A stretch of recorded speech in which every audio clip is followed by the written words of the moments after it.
Dans cette vidéo, nous allons voir les différentes cartes graphiques chez AMD.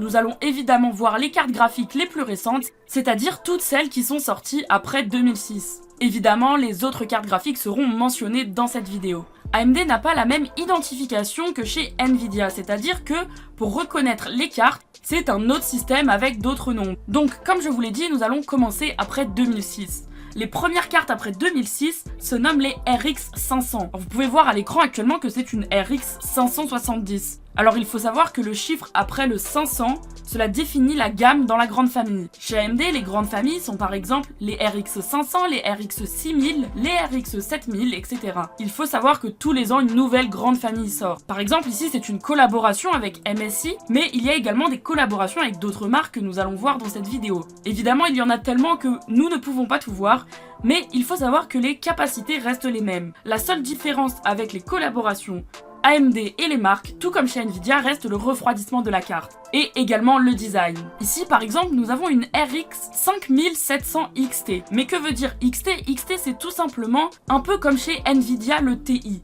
C'est-à-dire que c'est une 5700 améliorée. Pour faire simple, une 5700 XT est plus performante qu'une 5700. Comme je vous l'ai expliqué dans cette grande famille, il existe par exemple la 5600, la 5800, etc.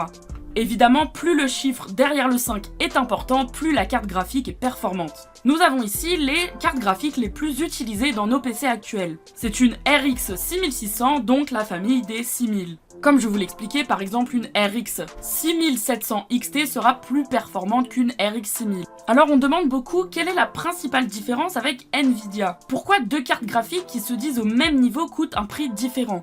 En effet, chez AMD, vous ne retrouvez pas ce qu'on appelle chez Nvidia le RTX, et ce qui fait leur popularité. C'est une fonction beaucoup utilisée par les gamers notamment, et si vous voulez en savoir plus sur les cartes graphiques Nvidia, il y a la vidéo dans la description. Et donc cette carte graphique vient tout juste de sortir, elle se nomme la RX 7600. Alors donc on est maintenant sur la série des 7000 qui augmente d'une gamme par rapport à la série des 6000. AMD n'a pas encore dévoilé toutes les cartes de cette série, mais elles sont donc bien évidemment plus performantes que la génération antérieure. Et donc maintenant nous allons voir comment connaître la puissance d'une carte par rapport à une autre, et comment situer votre carte graphique dans l'air du temps. Alors moi j'utilise ce tableau de chez Tom's Hardware, et comme vous pouvez le constater, toutes les cartes graphiques RX, et donc toutes celles de chez AMD, apparaissent maintenant en jaune. Plus la carte graphique se situe en hauteur dans le tableau, plus celle-ci est performante. Et donc s'il y a des cartes graphiques que nous n'avons pas énumérées dans la vidéo et qui apparaissent ici, vous pouvez retrouver la vôtre assez facilement et la comparer. Cependant, si vous ne voyez pas votre carte graphique dans ce tableau, c'est-à-dire que celle-ci est vraiment très ancienne, et donc aujourd'hui à l'heure actuelle ne suffit plus en termes de performance, sauf pour de la bureautique extrêmement simple. Maintenant que nous avons étudié les cartes graphiques de chez AMD, je vous propose de passer au processeur avec la vidéo dans la description. Et voilà, n'hésitez pas à nous donner vos meilleures idées en commentaire, à vous abonner à la chaîne, à commenter et à liker la vidéo, et on se retrouve pour plus d'astuces et de tutos en 1 minute.